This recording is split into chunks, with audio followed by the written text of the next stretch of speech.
এখানে আমাদের 80 form of population আর স্ট্র্যাটিফাইড বাই ফার্ম সাইজ দেওয়া আছে আর কি, 80টা ডেটা, যে large farm, medium farm, small ফার্মের উপর ভিত্তি করে আমরা ডেটাগুলো এখানে পাচ্ছি। তো এখানে কি করতে হবে, প্রথম কথা হলো যে পপুলেশন মিন এবং পপুলেশন মিন স্কোয়ার বা হলো ক্যাপিটাল এস স্কোয়ার, যেটা এটা আমাদেরকে বের করতে হবে। ওকে, এরপর স্ট্র্যাটিফাইড স্যাম্পল অফ সাইজ 24, যেখানে ইকুয়াল অ্যালোকেশন, পপুলেশন অ্যালোকেশন আর নেইবার অ্যালোকেশনের মাধ্যমে আর কি। তো এরপর রিলেটিভ এফিসিয়েন্সি বের করতে হবে কার সাপেক্ষে, সিম্পল র্যান্ডম স্যাম্পলিং উইদাউট রিপ্লেসমেন্টের সাহায্যে আর কি। তো প্রথম কথা, আমরা পপুলেশন মিন তো সহজে বের করতে পারি, যে একটা হলো আমরা ফর্মুলা দিয়ে সাম ডিভাইড বাই 80 এটা দিয়ে করতে পারি, অথবা আমরা এভারেজ অফ এই সম্পূর্ণ ডেটাগুলো সিলেক্ট করে দিলাম।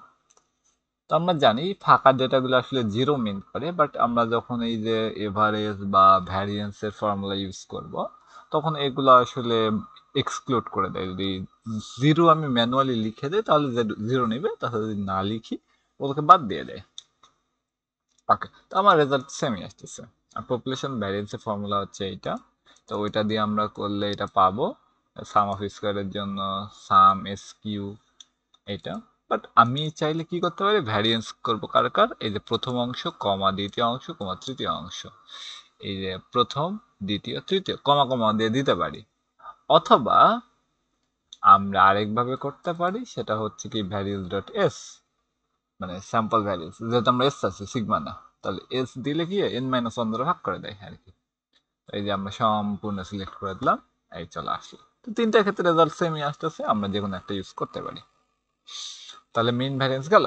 তারপর এরপর সেকেন্ডে স্ট্র্যাটিফাইডের জন্য আমার টোটাল আছে 80, এন এর মান কত 24, N one N two N three এই তিনটা আছে 20, 36, 24টা করে আর কি। তো আমরা এগুলো কাউন্ট দিয়ে ক্যালকুলেট করতে পারি, তবে এত প্যারা নেওয়ার দরকার নেই, গুনে গুনে দিয়ে দেবে। এন এর মান কত, এইচ এর মান কত 3, তাহলে আমার ডাব্লুর মানগুলো কি হবে, যে 0.25, 0.45 আর 0.3, মানে ডাব্লুটা হচ্ছে পপুলেশন প্রপোর্শন, যে প্রথমটাতে কত আছে ডিভাইড বাই টোটাল কত আছে, এরপর দ্বিতীয়টাতে কত আছে ডিভাইড বাই টোটাল কত আছে, তাহলে 24/80, তারপর 36/80 আর 24/80, তাহলে এই মানগুলো চলে আসছে। তো এরপরে আমরা প্রথমটার জন্য S1 স্কোয়ার, দ্বিতীয়টার জন্য S2 স্কোয়ার, তৃতীয়টার জন্য S3 স্কোয়ার আমরা বের করতে পারবো। তো ওগুলা এই যে ফর্মুলা দিয়েও করতে পারি, অথবা আমরা ভ্যারিয়েন্স ডট এস দিয়ে করতে পারি। প্রথমটার জন্য আমরা এইগুলা সিলেক্ট করে দিলাম, তো প্রথমটা হয়ে গেছে আমার। এরপর দ্বিতীয়টার জন্য সেম কাজ, এই দ্বিতীয়টা সিলেক্ট করে ওই রকম ভাবে তৃতীয়টাও বের হবে। ওকে, এগুলা বের করে নেওয়ার পরে এই সাইডে এখন আসার পরে ইকুয়াল অ্যালোকেশনের ক্ষেত্রে আমাদের এন এর ভ্যালু কত 24, আর এইচ আমাদের কয়টা তিনটা আছে, তিনটা স্ট্রেটা, তাহলে 24/3 কত হয় 8, তাহলে আমাদের N one N two N three equal অ্যালোকেশনের ক্ষেত্রে সব কটার সমান নেওয়া লাগে, লাট আর আট করে নেব। আর এনএইচ গুলো আমরা লিখলাম capital NH, small NH, WH গুলো লিখলাম, আর এস স্কোয়ার এইচ। তো এস স্কোয়ার তো আমরা এই যে এখানে বের করছি, S1 square, S2 square, S3 square, এইগুলাকে এই জায়গায় একটা টেবিল আকারে নিয়ে নিলাম। আমাদের ভ্যারিয়েন্সের ফর্মুলা কি, WH স্কোয়ার ইন্টু এই যে সিম্পল র্যান্ডম স্যাম্পলিং এর মতো অনেকটা, তো NH minus small NH divide by capital NH small NH into SH square. আচ্ছা, আমি এখানে SH স্কোয়ার বলি, তাহলে ভালো হবে আর কি। হ্যাঁ, তো এখন সবগুলো তোলার পরে ক্যালকুলেশনের ক্ষেত্রে আমরা কি করতেছি, যে ডাব্লিউ স্কোয়ার আমরা প্রথমত নিলাম, এই যে এর ডাব্লিউ স্কোয়ার ইন্টু কত capital N minus small N divide by capital N into small N into S H এর উপরে যে স্কোয়ার করার পর এখানে বের হচ্ছে। তো একটা ক্ষেত্রে বের হলো, সেকেন্ডটার ক্ষেত্রে বের হলো, থার্ডটা বের হলো, এরপর কি করতে হবে সাম করতে হবে, সাম মানে টোটাল। অথবা আমরা এখানে এক লাইনে ক্যালকুলেশনটা করতে পারতাম। তো যে কোনো একটা করলেই হবে আর কি। এরপর আমাদের ভ্যারিয়েন্স তো বের হলো। প্রপোর্শনাল অ্যালোকেশনের ক্ষেত্রে যে যার যেরকম প্রপোর্শন, সেক্ষেত্রে তাকে ততটুকু নিব। যে একজনের প্রপোর্শন হলো কি, এটা হলো ডাব্লিউ, মানে যার যত প্রপোর্শন তাকে আমাদের স্যাম্পল সাইজ হল 24, ওটা ধরে করতেছে। তার মানে প্রথমটার জন্য 6 আসতেছে, দ্বিতীয়টার জন্য 11, 10.8 আসতেছে, একে 11 ধরবো, আর একে 7.2 কে 7 ধরবো। এরপর আমরা চেক করবো যে টোটাল 24 আসছে কিনা, নাকি 25 বা 23 আসছে। এখন দেখি যে 8, 17 আর সাথে 24, ঠিক আছে। এটা আমাদের খেয়াল রাখতে হবে যে এই তিনটার যোগফল 24 আসে কিনা। এরপর সেম ভাবে ক্যালকুলেশন হয়ে যাবে আগেরটার মতোই আর কি। তাহলে এটা মানটা বের হলো 2.71। এরপরে নেইমান অ্যালোকেশনের ক্ষেত্রে কি হবে, n1 s1 s2 s2 n3 s3 এগুলা বের করতে হবে আর কি। বের করতে সামেশনটা কি হবে, তিনটার যোগফল হবে।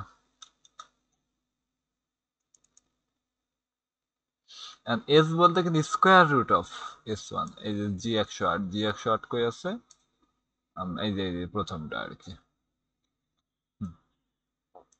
তো এইভাবে আমাদের ক্যালকুলেশন গুলো করতে হবে। তো ওইটা থেকে আমি যেটা পাইছি, সাম দিয়ে কি এটা আসতো না, হ্যাঁ, তাহলে সাম দিয়ে এটা করবো আর কি।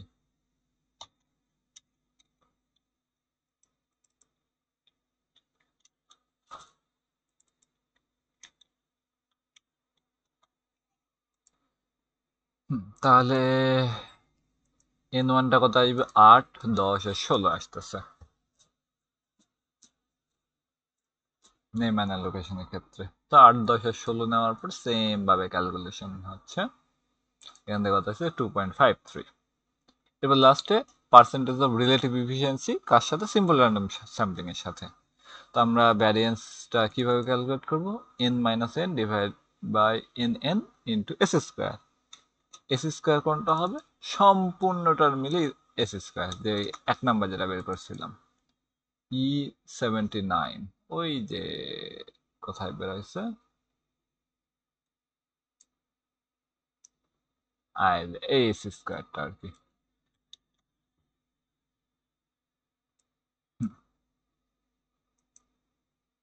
এরপর আমরা কি কাজ করব, যে রিলেটিভ এফিসিয়েন্সি যার বের করব তারটা নিচে থাকবে। নেইমান অ্যালোকেশন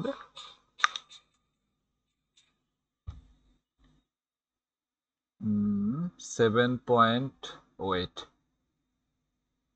হ্যাঁ, যারটা বের করবো তারটা নিচে থাকবে, ঠিক আছে। এই যে এটা নিচে, আর যার সাপেক্ষে হবে তারটা উপরে থাকবে। সেম ভাবে তিনটায় দেখতেছি আমাদের কি লেস দ্যান 1, সুতরাং আমরা বলতে পারি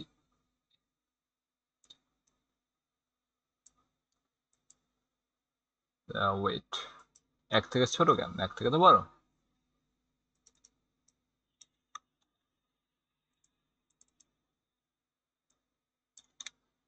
তাহলে সিম্পল র্যান্ডম স্যাম্পলিং থেকে কি হচ্ছে, রিলেটিভ এফিসিয়েন্সি বেশি আসতেছে, তাহলে মানে গেইন কত, এখানে 2.91, মানে 191%, তারপর 185% আর 205%, এগুলো হলো গেইন। তো আমরা যেখানে আসি, এখানে আরো ডিটেলসে আছে যে কোনটা কেন হচ্ছে, কিভাবে হচ্ছে, কে এর মান কত। আহ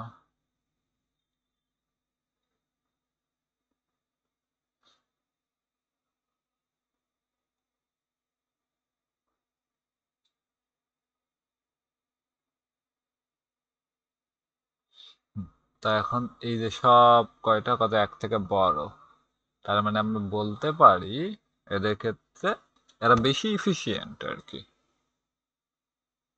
আর আমরা এখান থেকে দেখেও কমেন্ট করতে পারতাম কি, যে এটার ভ্যারিয়েন্সটা সিম্পল র্যান্ডম সামথিং এর ভ্যারিয়েন্স বেশি, এগুলা ভ্যারিয়েন্স কম, তাহলে কি এগুলা বেশি ইফিশিয়েন্ট।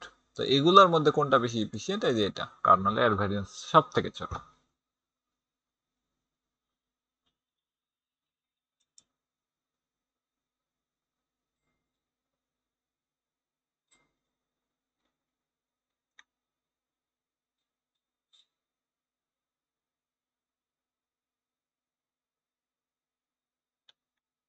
Okay, thank you.